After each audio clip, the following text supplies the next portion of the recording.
திடீரென நிலை தடுமாறி கீழே சரிந்த காவலர்.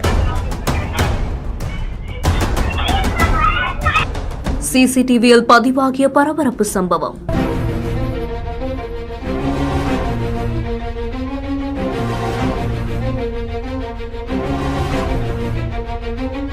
விழுப்புரம் மாவட்டம் காணிக்காவல் நிலையத்துல தலைமை காவலரா சுந்தரமூர்த்தி அப்படிங்கிறவரு வேலை செஞ்சுட்டு வராரு. இவரு திருக்கோவிலூர் விழுப்புரம் சாலை ஆயத்தூர் பகுதியில ஒரு வழக்கு தொடர்பா விசாரணை செய்யவும் போயிருந்திருக்காரு. அப்போ ஒரு கடை எதிரில தன்னுடைய இருசக்கர வாகனத்தை நிறுத்திட்டு ஸ்டாண்ட் போட போகும்போதுதான் திடீர்னு நிலை தடுமாறி மயங்கி விழுந்து உயிரிழந்ததாகவும் தகவல் வெளியாகி இருக்கு. இவர் கீழே விழுகிறத பார்த்து சுற்றி இருக்கக்கூடிய பொதுமக்கள் பயத்துல ஓடி வந்து அவரை தூக்கவும் செய்திருக்காங்க. உடனடியாக அவரை மீட்டு முண்டியம்பாக்கம் அரசு மருத்துவக் கல்லூரி மருத்துவமனைக்கு கொண்டு போயிருந்திருக்காங்க.